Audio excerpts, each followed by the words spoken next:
I noticed it long before I ever admitted it. That kind of shift doesn't slam into you like a truck. It seeps in drip by drip until one day you realize you're drowning.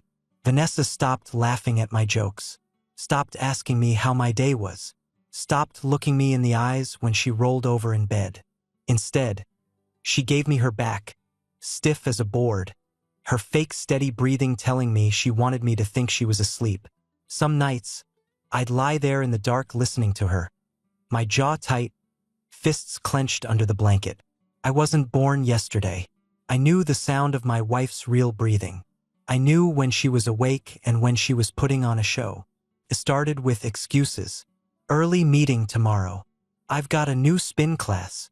The perfume was a gift from the office girls. The kind of lines you throw out when you think the other person isn't paying attention. But I always paid attention. For weeks I tried to swallow it. Pretend it was just stress or age, or maybe we'd hit one of those cold patches every couple goes through. Hell, I even told myself maybe I was the problem. Maybe I wasn't trying hard enough. But that was a lie, and deep down I knew it. The real crack showed up on a Tuesday night. I was vacuuming under the bed, something Vanessa never bothered to do, and I spotted a second phone charger tucked against the wall. Not mine, not hers, and it damn sure didn't belong to our daughter, Emmy. I just sat there on the floor, that little piece of plastic in my hand, and I swear it weighed more than a cinder block. My chest tightened, not from shock. I'd already known, even if I hadn't admitted it, but from the cold, sharp confirmation. The kind that drives a nail through the coffin of denial. I didn't storm into the kitchen screaming. Didn't throw the charger in her face. That's not me. Anger's no good if you let it run wild. No, I tucked it back where I found it and stood up. My heart was hammering like a piston, but my head was steady. That night, lying in bed beside her, I stared at the ceiling. The glow from her phone lit up the room, soft and blue, as her thumbs tapped away. She tilted the screen just enough to keep me from seeing, and I knew right then I was living with a stranger. She thought she was clever. She thought I was blind. But I wasn't blind. I was patient, and patience, I knew, was going to be the sharpest weapon I had. The next crack came in the form of a damn receipt. It was crumpled up in the side pocket of Vanessa's car, the one she always left smelling like air freshener and lies. I wasn't snooping, not really. I climbed in to move the car so I could sweep the garage floor, and when I reached down for her old gym pass, the paper slid out. A Marriott, downtown, room 317, dated last Thursday. My stomach turned the second I saw it. Room 317. I remembered that number because it was the same room we booked on our 10th anniversary, back when things still felt alive between us. I could picture it clear as day. The champagne, the skyline out the window, the way she smiled at me like I was the only man in the world. And now, she was renting the same room, only this time she wasn't celebrating with me.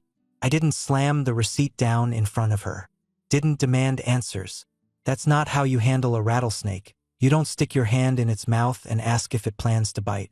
Instead, I folded the paper, slipped it in my wallet, and walked back inside like nothing had happened. That night, I called Al. Al used to be a cop, but retirement didn't stick.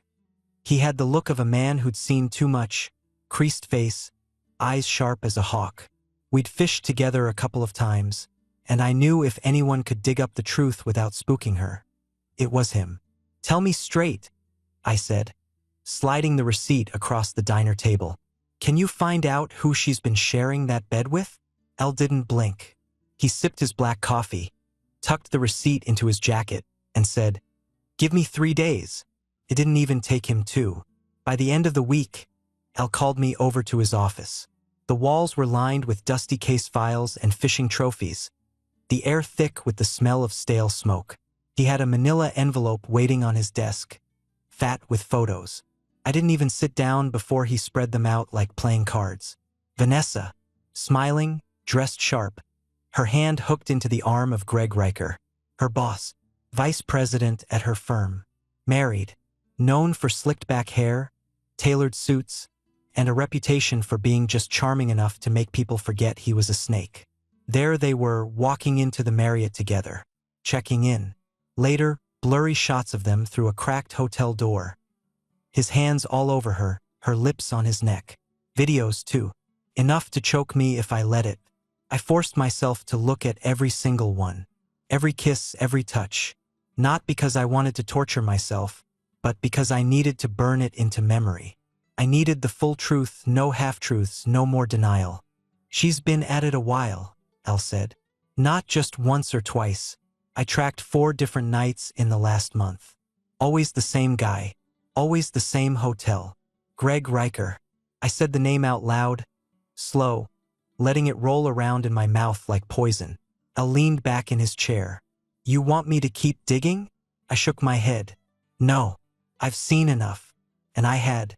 Enough to know the woman I married was gone. Enough to know the man she was betraying me with wasn't some stranger. It was her boss. A man who strutted around in expensive suits while his wife probably sat at home wondering why her husband was working late. That night, I sat at the kitchen table alone, the photos spread in front of me. Vanessa was upstairs, showering off whatever lies she'd told herself to get through another day. I heard the water running, the faint hum of her voice singing, like nothing was wrong. I looked at her face in those photos, happy, alive, glowing in a way she hadn't been with me in years. And I'll be honest, that cut deeper than anything. She gave him the smiles that used to belong to me, but I didn't cry, didn't break. Instead, I felt something harden inside me, the kind of steel you forge in fire. Vanessa thought she was clever. Greg thought he was untouchable. They had no idea they'd just lit the fuse on something neither of them was ready for. Because I wasn't going to scream. I wasn't going to beg. I was going to plan. I didn't sleep much after Al handed me those photos. Most men would have marched into the bedroom, thrown the envelope at their wife, and demanded answers. But answers weren't what I needed. I already knew the truth. What I needed was leverage. The next morning, I sat in my truck outside work, staring at the steering wheel, feeling the heat of rage rise in my chest. I wanted to storm into Greg Riker's glass office, put his head through the window, and let the whole damn building watch him bleed. But that was the kind of move that landed you in jail and made you look weak. Greg would love that. Me in handcuffs, Vanessa pretending she was the victim. No, if I was going to do this, it had to be cold, calculated, and final.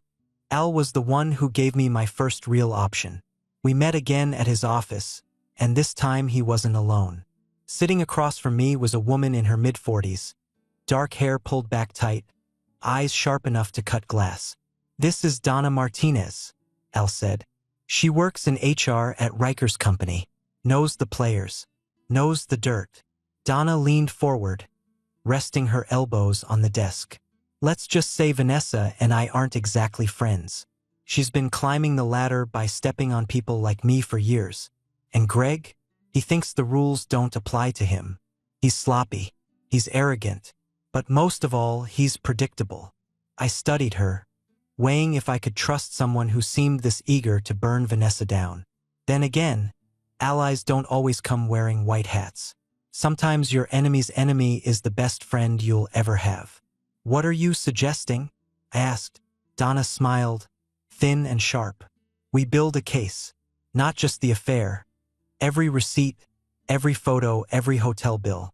Then, when the timing is perfect, we drop it. Right in the middle of the quarterly retreat. Full company distribution. You want public humiliation? That's the nuclear option. Her words lit a fuse inside me. Public. Visible. Undeniable. Not just whispers in a kitchen or fights behind closed doors. Her betrayal out in the open for every coworker, every boss, every friend to see. Greg and Vanessa wouldn't just lose their affair. They'd lose their reputations, their jobs, their shields. I leaned back in my chair, nodding slowly. If we're doing this, we do it right. No half measures. No chance for them to spin it. Elle slid a notebook across the table. Already started documenting timelines. Where she was when she checked in, who saw her leave. If they try to deny it, they'll look like fools. I picked up the notebook, flipping through the neat handwriting and dates. My chest tightened, but not with pain anymore. With purpose. Every line was another nail in the coffin Vanessa had built for herself. That night, back at home, I sat across the dinner table from her. She was scrolling her phone, laughing softly at some text, completely unaware I had an army building against her. I wanted to smash the phone out of her hands, but I didn't.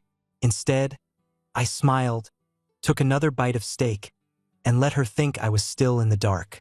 Inside, I was stone. Over the next week, Donna fed us intel. Emails showing Greg and Vanessa scheduling their conferences. Expense reports with hotel stays hidden under vague labels. She had access to more than Vanessa ever imagined, and she used it like a surgeon uses a scalpel. Every night, I'd sit in my garage, going through the files with Al, the fluorescent light buzzing above us. We'd drink black coffee, spread the evidence across the workbench, and line up the pieces like a puzzle. And every night, my anger cooled into something sharper. This wasn't about screaming. This wasn't about begging her to come back. This was about reminding both of them who the hell I was. By the end of the week, the plan was set. Donna would accidentally send the evidence to the entire corporate directory during the quarterly retreat. Not a whisper, not a rumor. Proof with timestamps, photos, and video. As I closed the last file, I felt something I hadn't in weeks. Control. Vanessa thought she'd been playing me. Greg thought he'd stolen something from me. But they were about to learn a hard truth. Betrayal might light the fire, but revenge controls the burn. The quarterly retreat was held at the Hyatt, one of those shiny downtown towers with glass walls that reflect the city skyline. Vanessa left that morning in a tailored black dress, heels clicking on the driveway like she was marching to victory. She kissed Emmy on the cheek, barely looked at me and said, "Don't wait up." I didn't.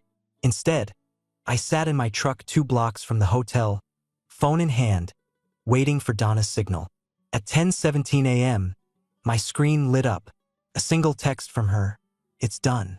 Inside the Hyatt ballroom, Greg was probably delivering one of his corporate sermons about integrity and vision. I could picture Vanessa sitting in the front row, nodding along, pretending she wasn't sneaking into his bed at night. And then, right in the middle of all that polished bullshit, every phone in that room buzzed with a company-wide email. Photos, receipts, videos, all of it attached in high resolution. Vanessa and Greg tangled in each other at the Marriott. Dates, times, expense reports stamped with his name. The kind of evidence you can't explain away. I didn't need to be inside to know what happened next. I could imagine the gasps, the whispers, the heads turning toward the front. Greg's face is draining of color. Vanessa fumbling for her phone, eyes going wide as she realized her whole world had just detonated in real time. The first call came within minutes. Vanessa's name lit up on my screen, over and over. I let it ring. She left voicemails, each one louder, shriller, until she was screaming into the phone. "Mick, what the hell did you do? Do you know what you've done to me?" Yes, I did. By noon, word was spreading beyond the company walls. Donna texted me again. HR pulled the plug. Retreat shut down. They're finished. I leaned back in my seat, staring at the Hyatt through my windshield. People were already streaming out of the building, clusters of employees huddling on the sidewalk, phones in hand, gossip flying faster than wildfire. For the first time in weeks, I let myself smile. Not the kind of smile that comes from happiness. This wasn't that. It was sharp, cold, the kind that tastes like iron in your mouth. Victory. That night, Vanessa stormed through the front door, mascara streaked, hair a mess, her voice raw from screaming. She threw her purse across the room and spun on me like a wildcat. "You ruined me," she shouted. I stayed seated at the kitchen table, calm, steady. "No, Vanessa, you ruined yourself. All I did was let the world see it." She stood there, trembling, trying to find words that didn't exist. For once, she had no excuses. And me? I'd never felt clearer. The truth wasn't in the shadows anymore. It was out in the open, and it had scorched them both. The war had only just begun. But that day, I tasted the first bite of victory. 2 days after the blast at the Hyatt, I got a call I wasn't expecting. Unknown number. Normally I don't answer those, but something told me to pick up. "Is this Mick?" a woman's voice asked. Yes, this is Lara Riker. I leaned back in my chair, phone pressed tight to my ear. Greg's wife, the woman who'd been sitting at home while her husband played CEO between hotel sheets with mine. I'm guessing you've heard, I said. She gave a humorless laugh. It's impossible not to. My phone hasn't stopped ringing. Friends, family, coworkers, all of them wanting to know if I saw the email. If I knew. And did you? There was a pause. Then, Greg has cheated on me for years, Mick. This isn't the first time, just the loudest. I've kept quiet for the kids, the house, the image. But now I want him to burn. Her voice was steady, cold. Not the voice of a victim, but of a woman who'd finally had enough. What are you proposing? I asked. I know where the skeletons are, she said. Greg's been siphoning money from company accounts, hiding expenses, funneling them through side projects. If HR digs deep enough, he won't just lose his job, he'll face charges. You exposed the affair. I can finish the rest. I didn't answer right away. This was dangerous ground. Teaming up with the betrayed wife of the man I hated most? It felt dirty. But then again, war makes strange allies. And Lara had a weapon I didn't. All right, I said finally. Let's talk. We met at a small cafe on the edge of town. She walked in wearing jeans and a blazer, hair tied back, eyes rimmed red but burning with purpose. I respected her instantly. She wasn't crumbling. She was calculating. Over coffee, she laid out everything she knew. Unauthorized wire transfers. Expense accounts padded with fake vendors. A slush fund Greg thought was invisible. If we line this up with what Donna's already digging, she said, the company won't just fire him. They'll sue him, maybe prosecute. He'll lose everything. I studied her across the table. Why are you telling me this? Because, she said, the only way to kill a snake is to cut off the head. I've lived with Greg's poison for too long, and if I go after him alone, he'll bury me. With you, with what you've already set in motion, we can end him. I nodded slowly. Then let's do it. For the first time since this whole nightmare started, I felt like I wasn't fighting alone. Meanwhile, Vanessa was unraveling. She called every day, sometimes crying, sometimes screaming, sometimes both. One night, she even sat at our kitchen table, begging me to talk. Mick, please. I made a mistake. I didn't mean for it to go this far. I stared at her, silent. She kept going. He made me feel important, like I mattered. But it didn't mean I stopped loving you. The audacity almost made me laugh. Instead, I leaned back, arms crossed. Vanessa, you stopped loving me a long time ago. Don't insult me by pretending otherwise. She reached for my hand, but I pulled back. That small movement said more than words ever could. From that day forward, I gave her nothing. No comfort, no explanations, just silence, because I'd already shifted my focus. Vanessa was a ghost to me now. The real battle was with Greg. And with Lara on my side, he was standing on thinner ice than he could possibly imagine. It happened on a Saturday afternoon, the kind of quiet day where I was just trying to get some work done in the garage. The radio was on low, the smell of motor oil hung in the air, and I had a wrench in my hand when I heard the crunch of tires on gravel. I looked up through the open door and there he was, Greg Riker, strutting across my driveway like he still owned the world. But his suit was wrinkled, his tie loose, his face drawn tight with sleepless anger. He looked less like a VP and more like a man circling the drain. Mick, he barked, stepping into the garage. We need to talk. I set the wrench down slowly, wiped my hands on a rag, and faced him. Pretty bold of you to come here, Greg. You must really enjoy humiliation. His jaw tightened. You think you're clever, don't you? Sending that filth to my company. You've destroyed my career, my reputation. No. I cut him off, voice steady. You did that yourself. I just opened the blinds so everyone could see. He stepped closer, close enough that I could smell the mix of sweat and cologne clinging to him. His voice dropped, low and ugly. You think this is over? I'll bury you. I'll take everything you care about. Don't forget, I'm not the only one with secrets. I didn't flinch. I just stared at him until he broke eye contact. The difference between us, Greg? I can look my daughter in the eye. Can you? That landed. His lips curled, but he had nothing left to throw. Finally, he spun on his heel and stalked out of the garage, his threats trailing behind him like smoke. Later that evening, it was Vanessa who cracked. She came into the kitchen with eyes swollen from crying, her hands shaking as she gripped the back of a chair. "I can't do this anymore," she whispered. I looked up from the paperwork I was sorting. "Then don't." She sank into the chair, tears spilling down her cheeks. "Mick, please. I never meant for it to get this far. He made me feel important, like I was someone again. I didn't want to lose us." For a moment, I almost saw the woman I married. The 20-something girl who believed in me, who laughed at my stupid jokes, who dreamed about a future we'd build together. But that woman was gone. This was someone else, hollow and desperate, trying to claw back what she'd thrown away. "There is no us, Vanessa," I said, my voice calm but cold. "You killed it in hotel rooms and lies. What's sitting here at this table isn't a marriage. It's a crime scene." Her face crumpled, but I didn't soften. "Not anymore." From the hallway, Emmy's voice cut through the silence. "He's right, Mom." We both turned. She was standing there, arms folded, eyes hard. "My daughter. Old enough to understand, old enough to choose." "I saw the emails," she said. "I know what you did, and I'm not staying with you." Vanessa gasped, but Emmy didn't wait for a response. She turned and walked back down the hall, shutting her bedroom door with finality. Vanessa broke then, sobbing into her hands, shoulders shaking. But I felt nothing but clarity.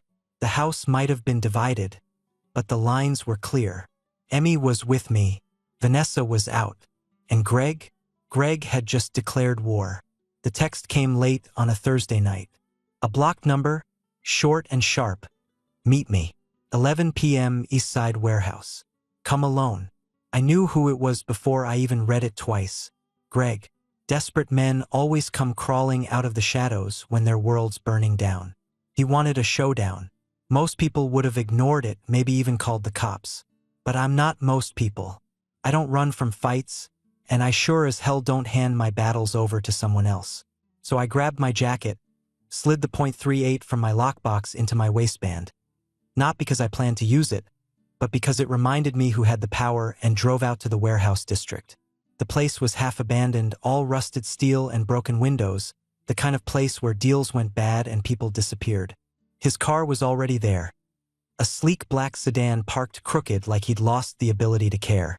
I stepped inside, boots echoing on concrete, the smell of dust and old oil filling the air.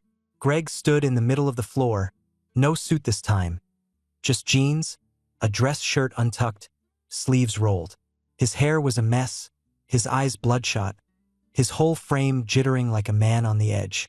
"You ruined me," he spat the second I got close. His voice cracked. "My career, my marriage, my life. You think you've won."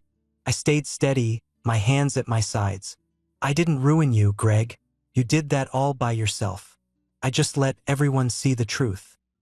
He let out a bitter laugh and pulled a steel pipe from behind his leg, swinging it once through the air with a hollow clang. "Then maybe it's time to settle this the old-fashioned way." I didn't move, didn't flinch. "Are you sure you want to do this? Because I promise you, you won't walk out the same." He charged. Wild, sloppy, fueled by rage instead of reason. The pipe whistled past my head as I sidestepped, driving my fist into his ribs. He stumbled, cursed, swung again. This time I caught his wrist, twisted, and the pipe clattered across the floor. I shoved him back, but he came at me again, fists flailing. I let him connect once, a glancing blow to my jaw, just enough to remind me what was at stake. Then I answered with a right hook that sent him staggering. It wasn't a fight, it was a collapse. He was all fury, no control. I was calm, precise. Every move fueled by weeks of bottled rage, I channeled into ice-cold focus. Within minutes, he was on the ground, breath ragged, blood dripping from his nose. I stood over him, chest heaving, fists still clenched. You look at yourself, Greg, I said, voice low, steady. This is who you are. A broken man crawling through warehouses, swinging pipes like a thug. You're finished. Not because of me, because of every choice you made. He groaned, tried to push himself up, but collapsed again. For a moment, I thought about kicking him while he was down. Thought about driving the point home with steel and bone. But then I looked at him, really looked, and realized he wasn't my rival anymore. He wasn't the slick VP who stole my wife and strutted around in tailored suits. He was just a ruined man, destroyed by his own greed, arrogance, and weakness. So I turned and walked away, boots echoing across the concrete. I didn't need to finish him. He was already finished. When I stepped back into the cool night air, I felt lighter than I had in months. The war was over, and I was the only one left standing. The papers came through on a Monday morning, plain white envelopes for the end of a 20-year marriage. No celebration, no relief, just a signature on the dotted line and the sound of a gavel I didn't even have to hear. Vanessa was officially gone from my life. She sat across from me in the courthouse hallway, hollow-eyed, her once polished look replaced with something brittle and faded. She didn't argue over the settlement, didn't fight for Emmy. Maybe she knew she'd already lost more than money could fix. As we stood to leave, she whispered, "It wasn't worth it." I didn't answer. Some words don't deserve replies. 2 weeks later, Emmy and I were sitting in Romano's, the little Italian joint downtown with checkered tablecloths and the smell of garlic bread that clings to your clothes. Funny enough, it was the same place Vanessa used to meet Greg when their affair began. Being here now felt like reclaiming stolen ground. Emmy twirled spaghetti on her fork, looking more at peace than I'd seen her in months. "You okay, Dad?" she asked. I nodded, sipping my coffee. "Better than okay. We made it through." She gave me a small smile, and I knew right then she was my anchor. Vanessa could chase false importance in hotel rooms. Greg could rot in whatever hole he'd dug for himself. But me, I still had my daughter, my pride, and my name intact. Word around town was that Vanessa had been let go from her firm, escorted out with a box of her things while co-workers whispered behind her back. Greg, stripped of his VP title, was facing an internal audit that looked more like a manhunt. Lara had played her cards perfectly. He was finished. I should have felt joy, but what I felt was sharper, colder. Revenge doesn't give you happiness. It gives you satisfaction. And sometimes that's enough.